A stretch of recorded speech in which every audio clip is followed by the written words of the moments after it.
Great morning sa inyo tanan. Ari naman kita subong sa Friday edition sang Kadampig Mo, and this is Dr. Pauline Tango. September 29 is World Heart Day. So ang topic na siyempre is about the heart. And with me is my very good friend and colleague, si Dr. Maria Consuelo Lapak Tumaning, or Doc Cons for short. Hi, Cons! Hello, Dr. Pauline. Good morning, everyone. So, kumusta ka na? Okay, good. Yes, pareho kami nga pediatric cardiologist. But of course, ang amon din nga common na shared is not only the heart. Schoolmate pagid kami sa Taytong. Yes, mga schoolmate, ano pa, medyo neighbor, kay lapit lang ang balay. Oo. Okay, so happy kami to be here to share with you kaalaman about our advocacy. And it's about kids' heart, Cons. Ang ating na topic. Because we are both pediatric cardiologists, so for this World Heart Day, kami ni Dr. Pauline mag-share sa among mga views and thoughts on a certain topic which is very commonly seen dili sa hindi lang sa Bacolod but sa country sa Philippines. Yes. So, as always, ang aton nga pediatric cardiology, it's ang mga heart disease sa mga kabataan, may congenital kag may acquired. So, ang congenital ya cons, amo na siya ang aton nga inborn, halin pagkatawo, ara nga daan. Pero today, our topic will be about the most common acquired heart disease. Amo na siya ang Rheumatic heart disease. So, when we say acquired, meaning makuha na siya sa kagaw nga ara sa ato na environment. So, acquired meaning hindi siya yaya, wala na siya ya sugod sa pagkatawo, pero nakuha sang habang dako na sila, na because exposed sila sa environment, kag ang ilang lawas, hindi amo sila kaayo ang immune system, pwede gid nga makasulod ang kagaw kag maapektuhan ang ilang kurason. And very common is the rheumatic heart disease. So, ang manghod sa rheumatic heart disease, ang rheumatic fever. So, it is an autoimmune cause. Autoimmune meaning to say, na-mention na niya na hindi mayo nga pag atipan sa katon nga lawas, pwede nga mag-autoimmune disease.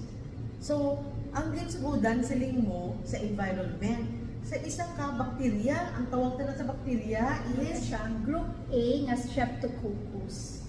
Yes, nagka-cause na siya sa sore throat. Sore throat. Okay, so nagasugod na siya, ang kagaw masulod sa aton na baba, no? Madiretso sa aton tutunlan, kag kung hindi kaagad madapatan sa sakto nga pulong, pwede gid siya maglibot sa lawas ta. Amo na gabad siya, karon i-discuss ta na ang mga lain-lain nga mga symptoms ng rheumatic heart. Ang very common gid is ang nagasakit ang mga kasukasuan, which kung sa English pa ang mga joints, na eventually kung hindi gid mahatagan sa sakto nga pulong, pwede gid magdiretso sa kurason, kag amo na siya ang mag-cause sa ginatawag nga rheumatic heart disease. Yes, pero before na ang kadto, gusto gid natin mapabalo sa mga parents about the kind of sore throat.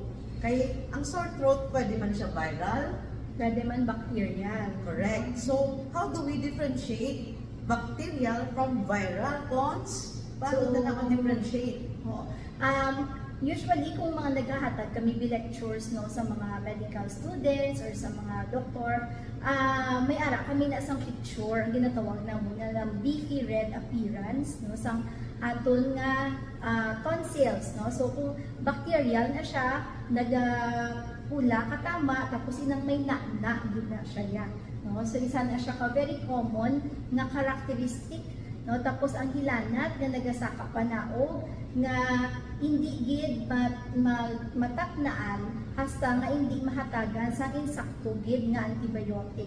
So ma-differentiate mo man na kay kung viral ang ginatawag namon nga sa virus lang na siya, pwede ginatawag namon nga self-limiting. Magsili ka self-limiting, supportive no nga mga measures like dumuon wala nimo tubig, pahuway ka, maayo na siya. Okay? Pero kung inang sa kagaw na nagakos ang rheumatic heart, nagakato sa tutunlan, ta sa sugod, ina siya, nagakinanlan, ina siya sa makusog-kusog na antibiotic para hindi maghatag sa mga komplikasyon pareho sa rheumatic heart. Yes. And one thing to remember is that kung virus, no, daw trangkaso, usually may upod na siya nga sipon kag ubo. Pero kung bacterial kani, grabe ginang sakit sang tutunlan kag budlay magtulon. And amo tong mention nimo nga pagtan-aw naton sa flashlight ang tutunlan beefy red. Kay daw beef di bala, no? So pero in doubt, syempre, you can always see your doctor. Because as always, ang initial na program is for information, dissemination. It is not intended to substitute a check-up with your favorite pediatrician or cardiologist. Okay, so I hope at naatagan man ka mo sa whether virus na siya or bacterial. Kung in doubt ka, check up the egg. Oo. So, pero ang body natin, muna na siya nag-react. So, we also have what is known as criteria. Kag na-mention na ni Dr. Cons about na having arthritis, which is one of the criteria. Yes. So, sa rheumatic heart disease, may ginatawag kita sina nga Jones criteria. Okay, so may ara siya major, may ara minor. So, ang very common gid nga criteria nga makita naton sa mga kabataan nga may ara sang rheumatic fever or rheumatic heart disease, no, is ang ginatawag namon nga migrating polyarthritis. Migrating hud siningon nagasaylo-saylo siya. Pwede subong nga adlaw ang ginreklamo niya sakit gid ang tuhod, no, nagaswell, nagamaga. Pagkahapon, pagkadason nga adlaw, masaylo naman siya, diri naman sa elbows or diri sa wrist. So migrating, gasaylo-saylo siya. No, syempre accompanied na siya sa hilanat. Okay? So may hilanat, nagasaylo-saylo ang palanakit, no, nga pwesto sang kasukasuan sang joints. So wala labot sina ang ginatawag namon nga may ara kami sang erythematous, no, naga-erythema meaning daw nagapalamula ang lawas, no, may ara sa amo na, although hindi siya amo na ka-common as compared sa mga joint pains. Okay? So, ang isa man is subcutaneous nodules, so may mga pulo pangadlay nga makapa sa mga joints man, no, sa mga extensor surface. So meaning, no, sa mga guwa na siya madampi sa mga joints ta, may mga may mga buklod-buklod, no, mo na siya mga lymph nodes. Kagang isa pagid is ang chorea. Ang chorea naman, ina siya hindi siya amo na ka-common, although kung may ara nga amo na do kadako gid sa possibility nga ina siya ginatawa ara gapasulod na gid siya sa rheumatic. Ang chorea or Sydenham's chorea, ina siya do involuntary movement, magsinika involuntary movement do ina balang hindi nila makontrol, nagaamo na sila, no, nagaamo na. So pwede siyang isa lang ka side, pwede man duha ka side, no. Pero ang classic na siyang mahaba mga chorea na siya sa rheumatic is because pag nagtulog na sila, nagauntat, no? Wala na nagamanifest. So, if they are awake, makita mo gid na ang nagaamon sa hindi nila makontrol. And oftentimes, ang makanotice gid sila is ang teacher sa school kung nag-school age na sila. Kaya ang ila handwriting hindi na sakto, dugalain na. So, oftentimes, ang teacher maistorya sa parent nga may na-notice sila. So, if i-obserbahan gid ang bata, amo na siya, may mga movements siya nga hindi niya makontrol. So, that is chorea na ginatawag. Yes, and the child is sometimes malibel nga clumsy. So, ginatawag ko lang twice Spanish child. Twice Spanish child. Kadua siya gin-punish. And number one, na-clumsy siya, ginatigan pa siya, kay gali may sakit siya, no? So, kaduwa yun siya panis, kay may sakit siya, ang ginatigan pa siya. So, amo na to, ang aton nga mention ni Doc Cons, nga may ara sang major, kag minor. Pero ang major na to, aside from arthritis, amo na sa arthritis. Sa heart. Oo. So, sa heart, mabalaan ka na nga na-involve ng heart because may ara sang murmur, amo na siyang extra nga hard sound nga mabatian sang doktor using the stethoscope. At the same time, kung kaisa, mabatyagan sang bata, nagakubang-kubang heart niya, kadasig, or nang hapo sila, kung more severe, no? So, amo na siyang carditis, arthritis. Pero ang arthritis subong, kung even nga wala nagapalamula, sakit lang, kag maski isa lang, monoarthralgia, it's considered also major criteria man sa mga high-risk na country. So tapos na-mention na niya ang mga minor. Ang mga minor, mundo ang Korea, nodules, subcutaneous, erythema, nodoso, and Korea. And also, sa blood test. Blood test naman, amo na siyang napakwa nga ESR or erythrocyte sedimentation rate kag CRP. Ang CRP is duha na sila nga naga-indicate nga kung magtaas may ara sa infection ang aton nga body. And then apart from that, dapat apart from the major and minor criteria, dapat may ara kagid sang positive nga ASO titer or anti-streptolysin O titer. Amo na siya ang blood test nga nagapakita nga ara gid ang streptococcus nga kagaw sa aton nga lawas. So oftentimes most of the laboratories 200 na siya ang cut-off sila. So amo na ginatan-aw ta mag above 200 laban na ginaiya positive kagid sila.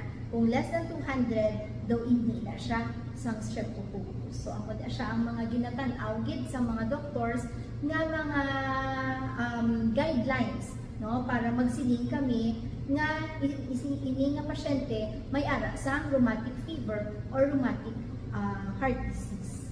So, ang ASO titer is the anti-streptolysin O titer. No? So, indication nga nagka-strep throat infection ikaw. So, before we go on further, let's just pause for a short break.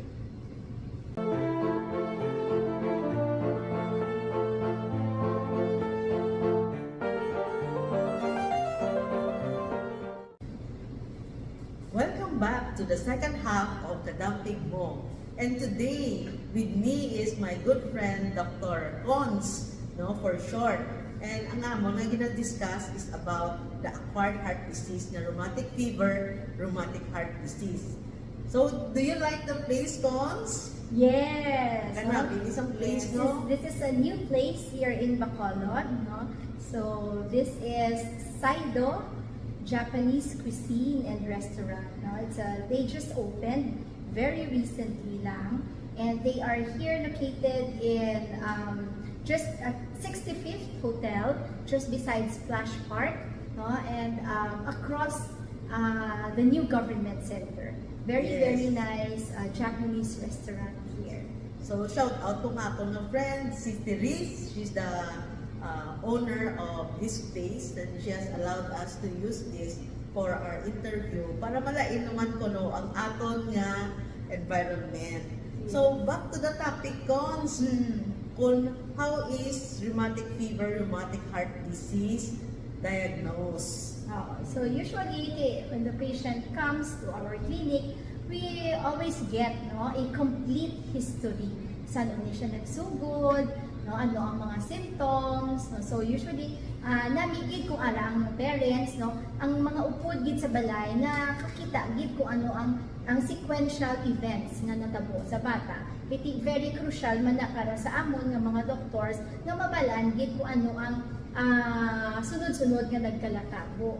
No? So kagina na-mention ka na kung ano ang mga common na symptoms and mga laboratories. So usually request kita sa mga laboratories, and assuming nga ara na tanan kag let's say nag-positive na sila, so may ara na ta sang diagnosis nga gasunod gid siya sa criteria. And next to that, mas nami gid nga makita gid namon ang sudod sang heart, which is ang pamaagi sina is ang 2D echocardiogram. So ina siya mo kung sa layman pa kung kisa may ara iban nga daw hindi pala ano na siya dok, paano na ginaubra. So do ultrasound lang na siya, no? So do ultrasound pero ang probe gid na siya ginabutang sa heart O kag ginagamitan na siya gel para mas namigid ang viewing sang sulod sang kurason. So with the 2D echocardiogram, makita ta na kung ano ang mga valvula sa sulod nga apektado. So sa ato na heart, may ara ta sang 4 ka valves. Amo na siya ang sa right side no is ang tricuspid valve kag ang pulmonic valve. Sa pihak naman na side, sa left side are the mitral and the aortic valves. Pero sa rheumatic heart disease, ang very commonly nga affected gid is the mitral valve and next is the aortic valve, ang sa left side. Okay, because ara da ang kusog nga pressure. So that's why sila ang mostly affected nga valvula sa sulod. So once makita na namon nga apektado, nagadamol, makita na namon nagadamol ang matamat sa sulod, kag wala na siya, hindi siya nami mag-abri sarado. Okay, so once hindi na namin ang i-abri sarado, may mga ginatawag kami ng regurgitation or backflow. Magsiling ka backflow, instead nga one-way flow lang ang dugo because hindi na siya kasarado maayo kay naguba siya sa kagaw, may nagabalik, no? So imbis nga one way lang, may nagabalik siya. So ang nagabalik, ang pressure nga tungod sa nagabalik nga flow, amo na siya ang nagakos sang heart murmur. No? So ang normal nga sound sa heart is tug-tug, tug-tug. Pero kung may mga backflow or valve regurgitation, may mabatian na nga sungaw, no? Which is, for example, ang common is tugsh, tugsh, tugsh, nagaamo na siya. So amo na siyang valve regurgitation, which amo na makita naton sa 2D echo kag malibel ta kung mild, moderate, severe. Okay? Kay ang aton nga pagbulong nagadepende man sa severity sang guba sa sulod sang heart. Okay, so amo na siya ang basic ta nga knowledge kung ano ginatan-aw ta sa 2D echo para sa rheumatic heart disease. Yes, ideally, tanan gid nga mga bata nga ginasuspetsahan nga may rheumatic fever or rheumatic heart disease should undergo because the matter gina sa treatment. So, going to the treatment, kay tapos na sa diagnostic, no, paano mag-diagnose, history, physical examination, and blood test plus the 2D echo. So, kay because i-treat na as primary prophylaxis. Kung mag-tonsillitis gani, make sure na kung bacterial siya, makatake it sa antibiotic. And the second one, ang gamater bilang 2D echo because it will tell us doctors how long ang atong ginatawag ng secondary prophylaxis. So, Doc-Cons, ano gani ang ginagamit na secondary prophylaxis? Okay, so sa secondary prophylaxis naman, ang difference ang primary kag sang secondary, ang primary prophylaxis, amo na siya ang ginahatag ta na oftentimes for 10 days nga antibiotic. Kung acute pagin, balang ara pagin ang kagaw, no? So, 10 days na ng antibiotic. After 10 days, masugod na ta sang secondary prophylaxis. When we say secondary, amo ni siyang maintenance, no? Magsiling ka maintenance, ginapahatag na siya para nga i-prevent na ang kagaw nga magsulod pa uli sa lawas sang pasyente kag base sa ulihi kung wala siya sang secondary prophylaxis, magdulot siya sang heart failure, which amo nang hindi ta gusto gid nga matabo sa aton nga mga pasyente, especially ka mga bata pagid sa ila. So ang secondary prophylaxis ang ginahatag ta sina isang injection which is the benzathine penicillin injection. So oftentimes sa buli gina siya, no? Kay because ang bulong lapuyot na siya, so hindi gina sakit gina katama kung dili mo lang siya ibutang sa abaga. So laban gid sa mga pasyente sa buli na siya gina-inject, no, sa muscles sa buli. So injected intramuscularly every 21 days na siya. Ang kalawigon gina-explain ta sila sa guidelines, may ana sa 5 years, ano, so every month for 5 years or every month for 10 years or up to 21 years old, whichever is longer. And of course, every year may monitoring sa 2D echo. Pag tungtong na nila sa 10 years or 21 years, dira na siya mabalaan kung kinahanglan pagid sigihon, especially kung nagakusog ang ilang backflow or valve regurgitation, may possibility nga basi lifetime ni sila. Ang iban kung ga-worsen na gid katama ang ilang mga valve, kag dako-dako na gid ang kurason, so may ara gid sang possibility nga ang recommendation will be valve repair or replacement, which is surgical na ni siya. So that's why ang ginanamon nga habang temprano pa, mas mayugid nga mapakonsulta, makita kaysa nga pagkakita namon severe na katama. Kay kadamo man actually kaso nga pag-abot sa amon severe na sila. So, Yes. oo, di ba? Laging pabayaan. Mm-mm. So, it is never normal for a child to have arthritis. Kaya ang arthritis na yan, sakit na yan sa mga tigulang. So, kung ka-arthritis or kasakit, ka-complain sakit, no, bring your child to see the doctor para masigurado. Mm. So, as Dr. Cons has said na ang aton nga to the echo will aid us determine kay kung arthritis lang, 5 years lang na ang aton nga secondary prophylaxis. Pero kung let's say, for example, may involvement na sa heart, 10 years or 21 years old, whichever is longer, or lifetime kung rheumatic heart disease na din. Oo. So, hindi ta na gusto nga pathway nga makatuna sa rheumatic heart disease. And sometimes balakons, may ala ka man siguro na encounter ng patient nga they feel nga namin naging pamatsyag nila kag sila na nagunta sa injection. Yes. So, it's never a good idea. Yes. So, during pandemic, may ala ko na patient na nagsugod sila nga mild lang sila, tapos during pandemic, they thought na kanami, naging unta, ate, pag-abot, nag-severe na. Oo. And then usually sa mga rheumatic heart disease nga may involvement na gid sa mga valves nila, may mga pasyente nga ginasugudan gid namon sa mga anti-heart failure na medications. So these are commonly mga digoxin, furosemide, captopril. So amo na siya gadepended sa makita namon sa 2D echo. No, kag sa symptoms man kay may ara iban nga hapo sila, jutay nga lang alakat, hapo sila. Ang iban maghigda, hindi nakahigda sa tadlong, kinalang 3 na kaulunan, 4 kaulunan. So amo ni sila mga naga-congestive heart failure na, no, because sa tamaan nakakusog sa mga valve regurgitation. So oftentimes nagakinanlan sila sang mas mga bulong nga mas makabulig pagid sa ila nga mga ginabatsyag. So amo ni sila ang mga bulong nga ginahambal ginamon na hindi gid paguntaton until such time nga kami ang hatag sang abiso nga pwede ta na amat-amaton.